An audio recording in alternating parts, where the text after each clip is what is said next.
Hi Lola, thank you so much for joining us on Black Ink Cinema podcast. Thanks for having me. This is exciting. So good. Like, I was so grateful for you to join us on that Insta Live. So it's great to have you on now and we can have a little chinwag about our film. Yes. I'm a huge fan of you and I saw you on recently Famous. We had Dane Baptiste on, so I was familiar with that coming on. So when I saw you, I was like, yes, brilliant. And you had me in stitches. Oh, thank you. Yeah, Famous, it was a really cool project put together. So hopefully, fingers crossed, we'll be seeing more of Famous. Hopefully. Oh, 100%. How was it working on that project? It was really fun, actually. I've known Dane from the comedy circuit in passing. I've always been a fan of Dane's work and stuff. So it was nice to be able to like work with him and bring his to life, and him allowing me to kind of do my thing with the character and me playing that African auntie. Brilliant. You smashed it. Collab. Thank you so much. So how did you get into comedy and acting? Has that always been a love of yours? It's a bit of a weird one, you know. Like, I think I've always had a personality that has been described as funny, I guess. I think, why do people find me funny, weirdos? I don't know. That's a good thing. That is a great thing to have. So, yeah, I've kind of always had that kind of personality, but my background's actually banking and finance. Oh, are you Nigerian? I'm Nigerian, so... There you go. That is why. There's only a couple of jobs you can have: doctor, lawyer, accountant, something. You had to tick that off the list. Yeah, that's it. So yeah, my parents happy with that. Then I dibbled and dabbled around the fitness industry for a little bit as well. Cool. I'm really big into fitness and wellness and looking after yourself. And then just basically one day my mum was throwing out some wigs, and I saw, as you do, yeah, she wanted to replenish her wig stock. So, and that's I'll have that. I was heavily on Snapchat, so I put a wig on and this character just birthed and stuff, and everyone kind of loved it and just threw it on Instagram, and I guess here we are, just kind of grew and grew and grew. Because I love your sitcom on your YouTube channels. Like, I was just going through one after the other, and it's quite funny because the film that you picked and a few of the sketches that you have is like surrounds that kind of like friendship, womanhood, you know, everything. And I was just like busting up because I could see my friends in some of those characters or some situations that you've been in. It's like, okay, so it's not just me. Yeah, exactly. So yeah, we've had a pretty fun journey, to be honest with you. So I'm just excited to see what the future holds. How did you come up with the Good Luck sketches? I'll be honest, it was a bit on a whim, you know. I didn't really have much of a plan, structure. I couldn't ever even imagine like this is kind of what would happen from just brilliant online. Like, literally, it was more just to experiment. Like, I wanted to experiment with I wanted to build up my confidence more. I'm not gonna lie, putting myself out there with something. I wanted to learn how to complete a task without throwing in the towel. So pushing myself to write my scripts, film, and then edit. Lola, this is your task. So it was more of a mental thing for me. And then I grew up watching movies. I love like an Eddie Murphy film and like Robin Williams, people that play multiple characters, and that kind of thing. And then, of course, being Nigerian, I've kind of always been inspired by, you know, African style of storytelling, especially like Nigerian, and they kind of have their little nuances that I love within my story. So just a mesh of all the things that I kind of like, you know, just put it together. And thankfully, people enjoyed it. I find like African films or just characters in general always have this theme of comedy, and I don't know if it's because I'm African, so I just find it hilarious. Like, it could be a serious scene, it's funny. Like, they just are so funny in the most awkward situations. Yeah, I think their passion and behavior, and it could just be like the way they move or the way they're very expressive, aren't they? Kind of like the Italians. Yes. A lot with their hands and stuff. So I think it's very comical to kind of watch to an extent. So yeah. Is the sitcom at all based on your life or people that you know? Not in any way kind of inspired based on my real life, to be honest with you. It's just all fantasy fiction, like not real, but definitely I do get some inspo from situations that I've been in, or people I've observed and that kind of thing. Yeah, some of my characters are loosely based on experiences or situations I've been in, but for the most part, it's just for entertainment purposes only. I was going to say, has someone ever gone like, Lola, that's what we were talking about last week, or that sounds a lot like me? No. You mentioned earlier that you're inspired by Eddie Murphy and Robin Williams. Is that why you like playing the multiple characters? Yes, and at the time, listen, I only had a camera, a tripod, and a girl, me. So there ain't no one else that could play my characters for me. Yeah. So, you know, to just make sure that I complete the task of completion that I set for myself or doing, I'm like, Lola, don't make an excuse that you haven't got other actors, because I know what you like. Yeah, there's power in completion. There you go. So, and then obviously, because I do have those references of growing up seeing it done, obviously on a massive scale, but I knew that, okay, if I set up my camera a certain way, if I can change up myself a little bit, I can still tell this story through this character by dressing up a little bit different and playing around with some kind of camera tricks and stuff, and then it would still give off the same kind of illusion I wanted it to be, as if there were multiple actors in the scene. Do you have a favorite character you like to play? I've been asked this question before, you know. I wouldn't say I've got a favourite, but I know people's favourites. Oh, okay. My mum and my brother.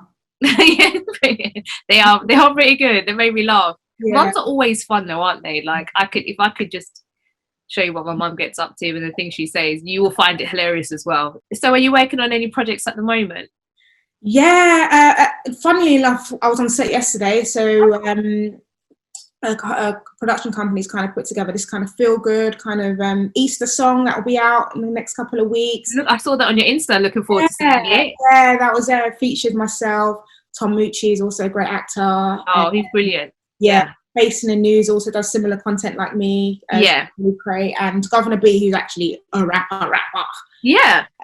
Yeah. So we kind of got comedians and we got this rapper, and we literally wrote our own bars. We was on the studio. You didn't. Literally, like, that's literally on my bucket list though. I'm not a rapper or a singer. I just want to go in the studio and drop a 16. Is that too much to ask for in life? That's all we had to do. 16. I loved it. It was brilliant. So we got the music video yesterday, and again, so much great fun. And it's just literally for bands and just for a good vibe. We're get a record deal. Well, I don't mind a record deal. I mean, listen, there's a few people that have got record deals off bands, so don't write yourself off. Do you want to share with the people your socials? Yes, so you can find me online at LOLA JAGUN. Awesome. Wow. Well, we're here to celebrate all things Black cinema, and you chose one of my faves. I was actually so happy you chose this, Girls Trip. And for those crazy people who haven't watched it, it's about 4 long life friends from college who annually go to Essence Fest in New Orleans. And, you know, being long life friends, you kind of have old wounds and stuff that you kind of got to resolve, so that unfold while they're out in New Orleans. Why did you pick Girls Trip? Do you know what? It's one of the kind of best memories I have being around my girls and actually watching that film in the cinema. Same.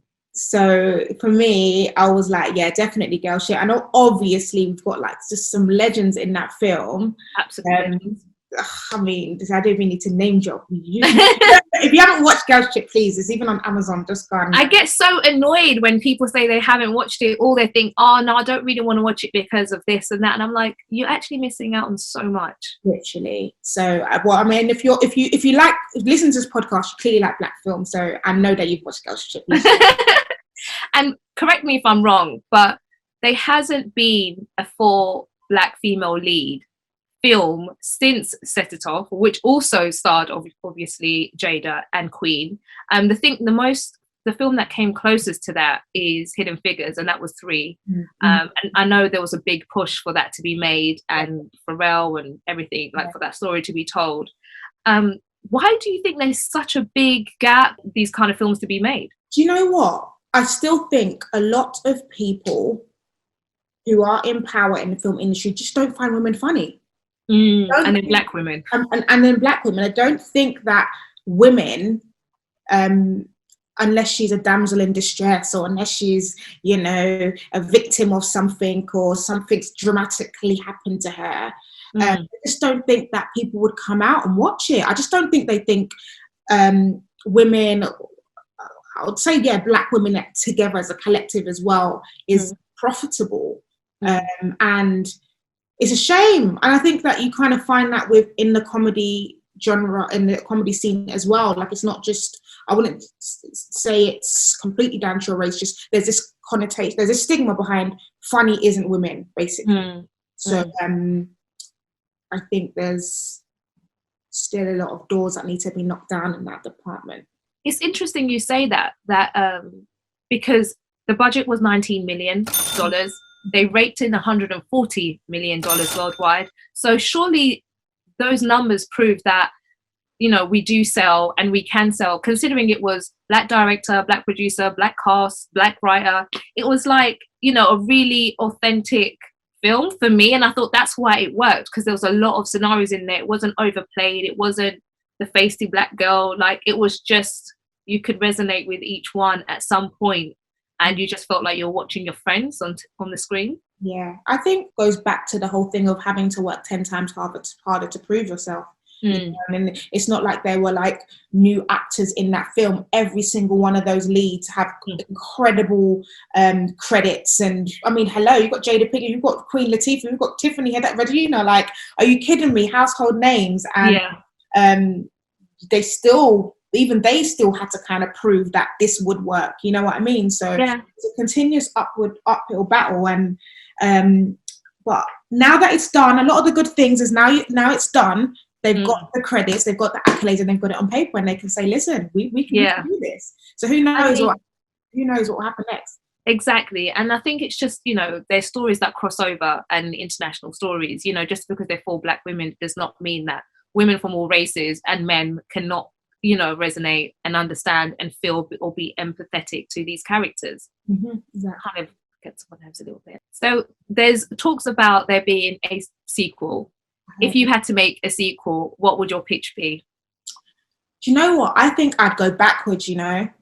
I'd go backwards to them being in college or uni or whatever, and it may be Freshers Week or something, or just go back to a time where they actually, how they were in school, how they met, crushes, how they looked, maybe family issues, a broke student. I just want to see their student life, you know, like how they were, how they came up, kind of issues they had at uni, because, you know, when you're younger, the cattiness is up exactly, because now they're polished, you know. Polished exactly. Maybe a prom, maybe see who got asked out to a prom, who didn't, you know, and kind of go down that route. It'll be nice to kind of see how their friendships then formed and merged. And I think it would be really cool to see. And see they glow up, because they do often talk about, you know, when Jada's character, they try to get her out and bring the old Jada back, and they refer to certain points where that old Jada was around, you know, All-Star Weekend and stuff like that. It's like, I want to know what happened, like what was popping off there. So I think that would be really hilarious. I've always wanted to go Essence Fest. Like, I just think it would be the best thing ever. If you had a chance to go, who would you really want to see out there? Well, I have been to Essence Fest. Shut the front door. How was it? Amazing. One of the best. I'm actually extremely jealous. I went to the Essence Festival, New Orleans. I went, 2021 now, 2019. And we went as a group trip. There was about 35 of us. Big trip. That's crazy. This guy organised annual trips and stuff, so I picked the place of choice at that time, 2019, was New Orleans. Essence Fest, absolutely brilliant. The Mercedes, is it Hippodrome Centre, where they did the whole concert? Yeah, the concert. I have never, Superdrome Centre. I haven't seen a venue as big as that in my life. Wow, it did look humongous. That is humongous times 70 million. Huge. But I'm telling you, like, the New Orleans, it was just buzzing. Like, yeah, obviously they know Essence Festival comes around annually, isn't it? yes. So the people of New Orleans, so friendly, so welcoming. So they nice. have a massive influx of people from all over America and overseas. The talks, I sat in Tyler Perry talks. I'm so jealous. Like, what? Yeah, it was proper. And obviously watching the film and then going there, you felt like, you know, you got full circle and you like, I recognise that, or I recognise this street. We went to the French Quarter, you know, when they was having a little parade, went there. Yeah. It was a bit like literally what you like live footage from what you saw on the film. Yeah, yeah. I've been to New Orleans. I only went last year, but I went for my friend's birthday during the Mardi Gras season. Yeah. And that's how it felt like. I was like, that's exactly how it looks like. Yeah, yeah. So I really enjoyed New Orleans. I would go back. I mean, I need to go to Essence Fest, that's for sure. Did you have a favourite cameo of any of the performance? Missy Elliott. Let me tell you something. Missy Elliott live. See, watching Missy Elliott when you're an adult in the creative industry, I sat there thinking, you know what? Missy Elliott has been giving us content since from childhood. Her music videos unmatched. 100%. You could release those music videos now and she'll still smash, you know, people that are. I feel like her creativity was she was ahead before her time. Yeah, like, 100%. Yeah, genius. And she literally brought that live onto a stage. I think that was the best performance of the whole Essence Festival. And it's over 3 days, by the way. Wow. Missy Elliott's was phenomenal. I'm actually because I'm I've always been a huge fan of Missy, and it's really funny when you hear other artists like Aaliyah and, you know, tweet and who she's influenced, where you can hear her doing backing vocals. Right. Like I can hear her sound in the background, and if you're not familiar, you might miss it, but her influence in the music industry is just, I don't think she gets the recognition. Oh, I know. I mean, I do watch her on Instagram though, so I know she's a bit more active, and I am in the comments. Missy, we need a we love you live. We need a documentary, please, and it does. Oh, for sure, yeah. I would definitely watch that, and you know, she's a living legend, so please. Even a lifetime. Even mind a Missy Elliott lifetime. Just give us something. Yeah. Just give us a little something. Yeah. So things get a little bit crazy in New Orleans. Essence Fest. Have you got any crazy girl trip stories that you want to share? I would say there was a girls trip that I did go on with some of my close friends. We went to Spain. I'm trying to remember. I can't remember exactly where, but we went to Spain, and I have this friend who is late for everything. We met at work, and we just became work best friends. Okay. And then outside work, we're still friends today. I'm about to be her bridesmaid. Oh, nice! Yeah, that is so lovely. Yeah. So she's notorious for being late. I met her at work. She's always coming in late. My boss. Late comer. So when I started meeting up with her outside of work, I was like, okay, you're really late for real. Like that's who you are. Anyway, so of course we've got this flight and we're all at the airport. Where's my friend? Obviously she's late. Oh my god. And she has the key to our apartment that's going to be in Spain. She's late.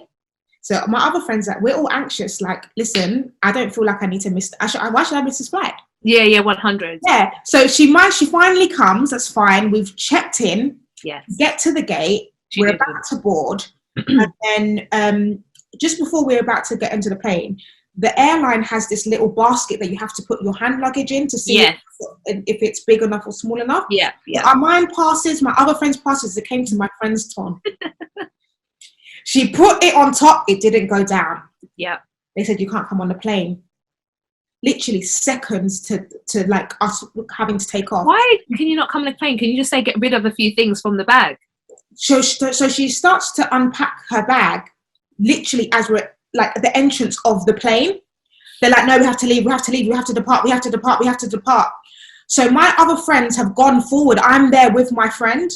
She's got her suitcase open, and they're like, Lola, just get the key. Just run, just take the key. I said, well, what are you gonna do? Wait, I'll get the next flight. I was like, what do you want to do? I was running on the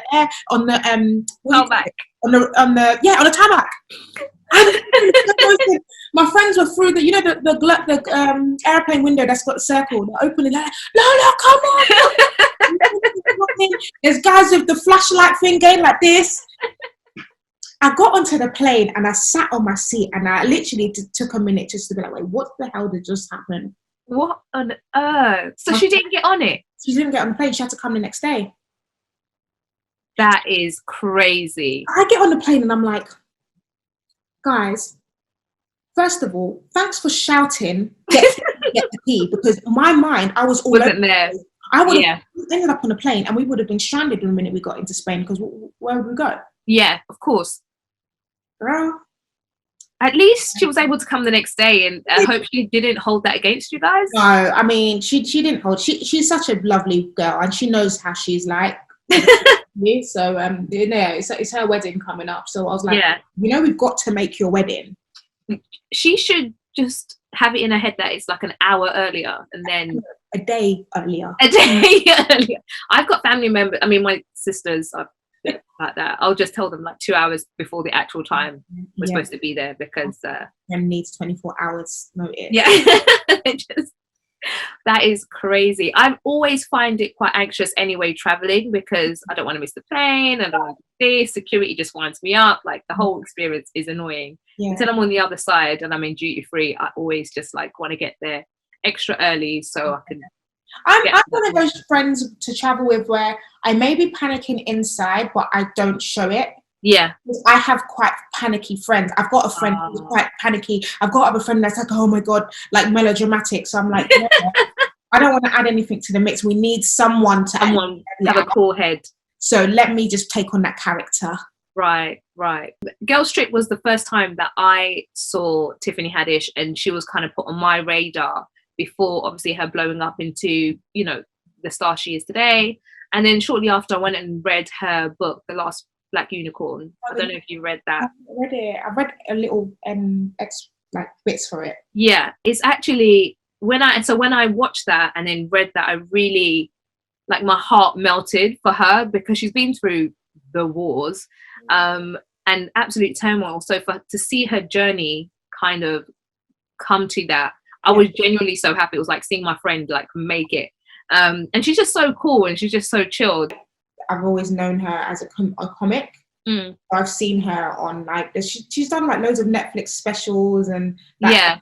So I've always known about Tiffany Haddish. I would say Girls Trip was the biggest thing I've seen her do on that scale, I'd say. And I've always kind of been a fan of Tiffany, and like female comics, I always try and just take a mental note of who they are anyway. Yeah, of course. For obvious reasons, I like to see what they're doing. Did you have any favorite scenes of hers in the film? Because I felt like she stole the show for me. Like all of her scenes had me in stitches. She's a ridiculous performer. I'd say the grapefruit. I rewatched the film obviously for our podcast, and I was just like, she had to do that. Like obviously we know filming and all that, but it just you had to do that. And that's why I was like itching when I was like, sis, you committed to that role. That's why I'm saying, you know what? Full commitment. It was the grapefruit everywhere. The hat. Like she went in. She went in, and bananas are not the delicate of instruments to do that too. So I was just like, I know you had a small mouth. Literally, I know that the minute the director was said cut, everyone was busting up.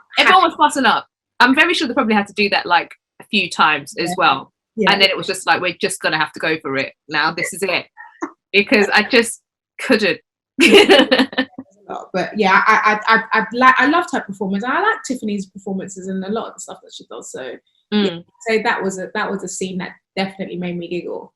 How do you feel about some of the like gross humor? You know, like the peeing while they're dangling on the... I don't think it was that bad. I thought that it was funny. And I didn't think ew. I don't know, of course I know it's not we.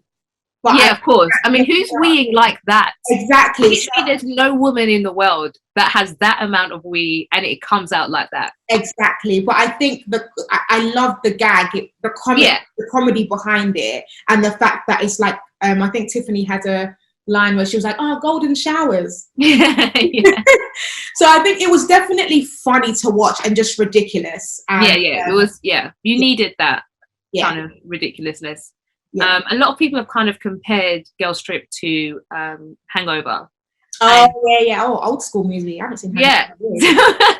So it's kind of similar in the sense. So I think that's why I don't understand why people are more than willing and happy to go watch Hangover, but have a little bit of reservation to go and watch Girls Trip. They don't see themselves in it. Mm. And it's not people, it's specific people. Yeah. So obviously there's like 4 different personalities in the movie. You've got Jada's character who's a little bit uptight, or who's become uptight. You've got Tiffany, who's the ratchet one. Do you and your friends kind of have different personalities, and what's your role in your group of friends? Do you know what? It's interesting because my group of friends, my close friends, we collectively have about 26 years of friendship. Oh, wow. Lovely. So when we say we get along, we get along. I think that in order to get along with somebody, there's a lot of similarities you have. So I would say that a lot of our friends, we are all quite similar to an extent, but some of my friends are mothers as well. So as we've seen them come from girl to woman and to mum, their personalities have now changed a little bit. That's kind of a bit like Jada. Yeah. Go to bed.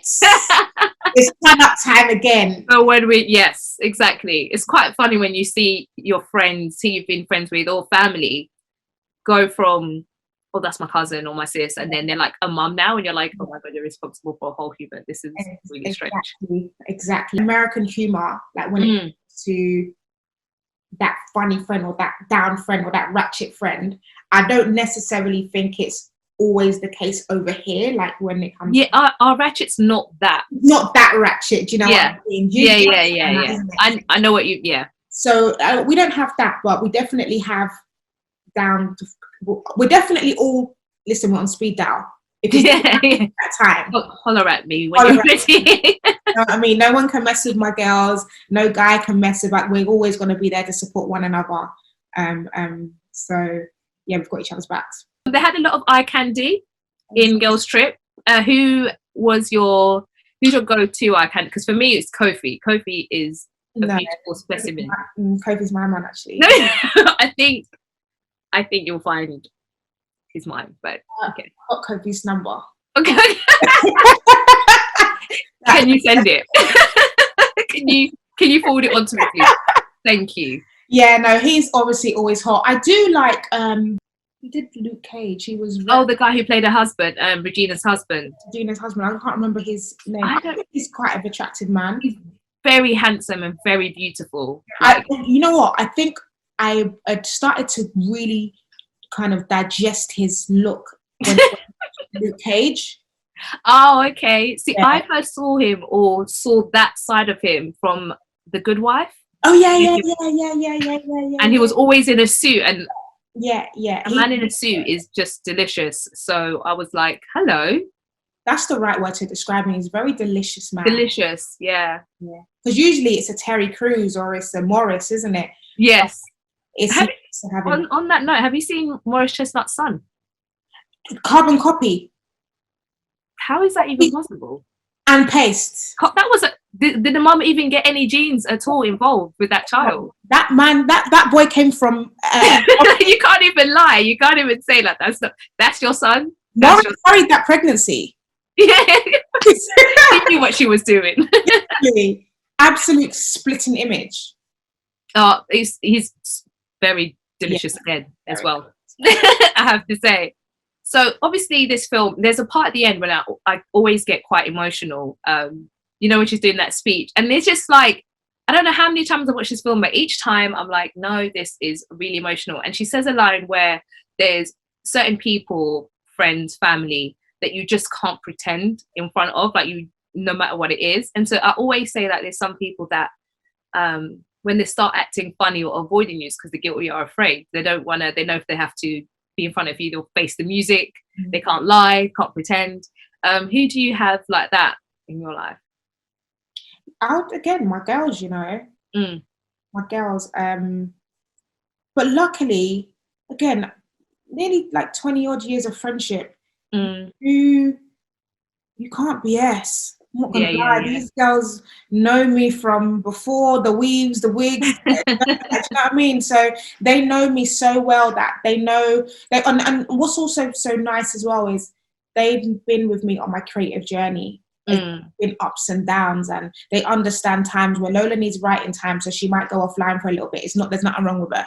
See, that's really nice. Yeah, because some people are pretty needy. Yeah, and I understand that. Yeah, and I mean, I have had some other groups, friends that haven't really understood that transition for me. Yeah, of course. Life happens. Sometimes you just realize that you're not suited for each other anymore. But the group that I have now understand me. They respect my boundaries when I do need a bit of time. They know when, okay, Lola said she's fine, but this fine is not sounding Yeah, exactly. And then I feel very comfortable and open to have a chat if needs be. But I would say all three of them, we're about 4 of us together. All 3 of them, I can go and talk to them about anything. Yeah. Yeah. And what do you think is a key for a long-lasting, real friendship? I can narrow it down to one word, yeah. Respect. I think that's just the key for all healthy relationships in general. Like, not necessarily, and I'm not just saying respect for the other person, also respect for yourself. When you've got respect for yourself, you're integral. You know, you've got integrity. You know that I wouldn't talk behind someone's back. You know, because you respect yourself, you honor your word as well. Yeah. So when you just honor respect all round, most relationships, or if all relationships that you encounter, as long as they also adopt that same kind of respect too, you should have fruitful and really healthy relationships. So anyway, yeah. I totally agree, and I feel like if you don't have that mutual respect, and to be able to set certain boundaries, and just because, like, one of my pet peeves is when people say I was just angry or I was just drunk. Like, even when I'm angry or drunk, I'll still offer you the same level of respect. It doesn't die away just because I'm now in this, feeling like this. I'm very blessed in that aspect. And these are kind of things that my friends and I talk about. And we've always said, we can confidently say, we can bet our lives. If anyone was to say, oh, by the way, I saw so-and-so out there chatting you, I'd say, but I'll be like, never. I can confidently say, and I think some people kind of they get a bit intimidated by that level of confidence, but you don't know that they're human though. There's their fault. It's not that they don't have fault. I know I can almost bet my life on them. Yeah. That can never happen. But it's also nice that or they know, and vice versa, that they will give you and you'll give them the benefit of the doubt. Yes. So it's not just jumping and believing the bullshit without coming and saying, first of all, no, that's bullshit. Right. But then coming to you and be like, I heard this, and asking your version instead of just jumping to conclusions and running with it. Exactly. Which is what I think is the breakdown in a lot of relationships. Yeah, some people are heavily emotionally driven. In that moment, they just need to get it all out. They don't kind of think through and they kind of don't really understand how things are going to come across. Yeah. But I think there's definitely power in slowing down. Yeah.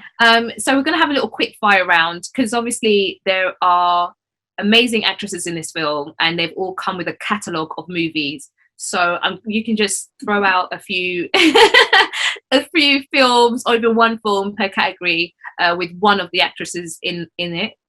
Starting off with your favourite action movie. Okay. And it's got to be one of these actors? Yeah. Okay. What, out of the 4 main girls or anyone in that? No, out of the 4 main girls. Action?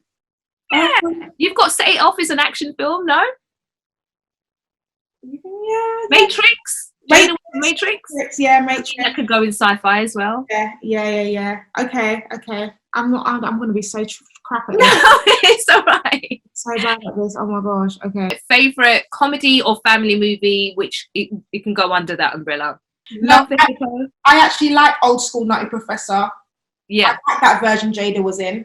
Yes. It was Meet the Clumps.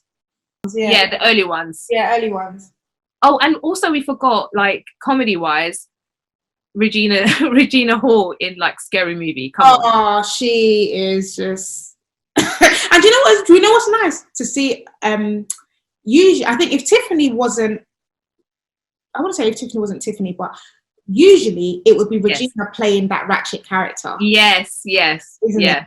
So it's nice to see Regina play something that she hasn't always been kind of known to play in comedy. Yeah. With her serious woman, obviously marriage is falling apart or whatever, and then someone else kind of take on that ratchet character. It was really nice to see. I loved it. Because all of my favorite lines in Scary Movie are of Regina. Like she kills me in that film. That scene is jokes. I can't deal with it. She's so hilarious. And even like when you see on the Instagram or anything like that, like she is so funny. Like even in interviews, just so funny all the time. A huge fan of Regina Hall. What about favorite rom-com? Girls Trip can go in comedy. Yeah, rom-com. Ish. Jason's Lyric, you've got The Last Holiday. Oh yeah, The Last Holiday. Girl, you're giving me some throwback films. Oh yeah. yeah. Oh yeah, I remember The Last Holiday.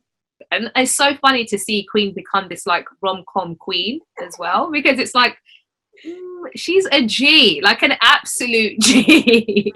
Oh, that's what we know her as. She's a lyricist. She's and so to see her like all bit soft and lovey-dovey, I love it, and I just think it's great.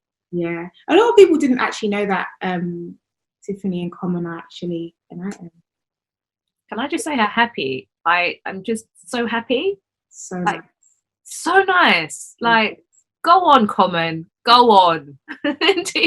Go on, Tiffany. Like, look at you guys. I think that's great. So if you had to pick one scene to entice people to go and watch Girls Trip, what scene would it be and why?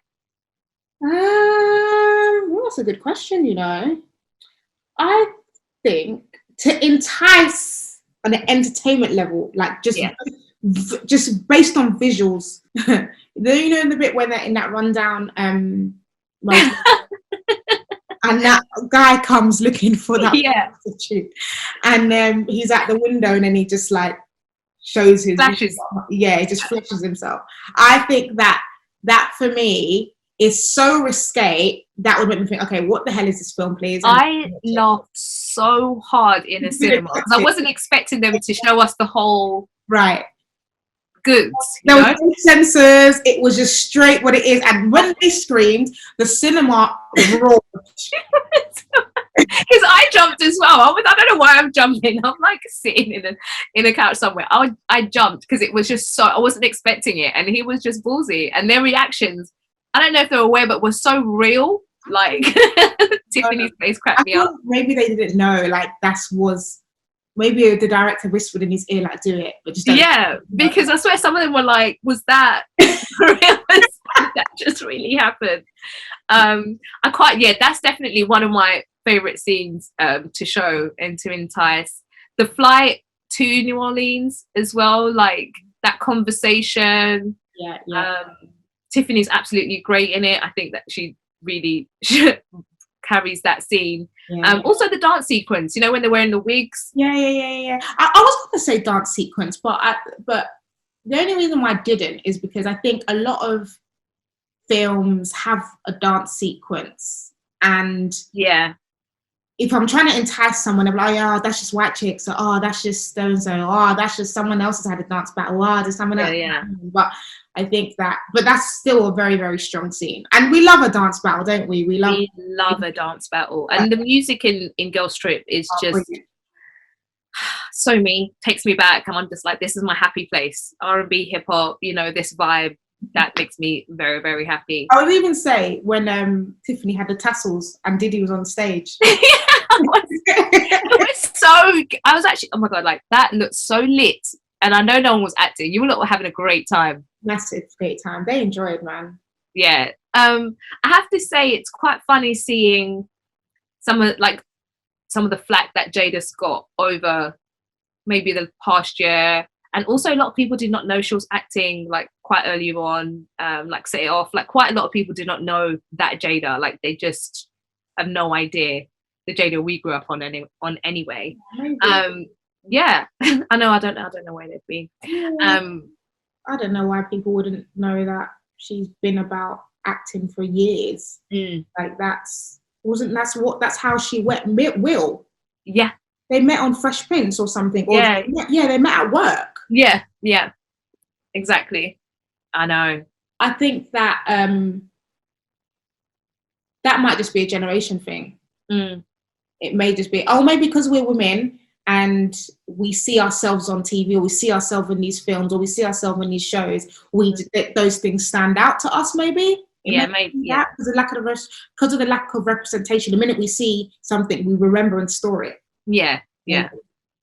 And maybe like you said, there wasn't that many of us as like growing up on the telly. So once we did see that, it was like ingrained. We knew that person's full name, date of birth, height, everything. It was like yeah. Well, that's it from me, Lola. It has been such a pleasure talking to you. It's just like talking to a mate about our favourite film. Thanks for having me, and I'm really happy that you love Girls Trip just as much as I did as well. I do, and I tried to make everyone watch it. Who hasn't watched it, girl? So many people, and it offends me, like personally, like I was involved. I'm offended. Yeah, exactly. I can't wait for the sequel to finally come out, and I hope they take your advice and do a little throwback. I'm sure they would. Yeah, exactly. See my little credit at the end. If I don't see it, I will be waiting for someone. Someone will get spam all their Instagram. Exactly. But I wish you all the best, and thank you so much again for joining us. So much, Rachel. Thanks. Bye.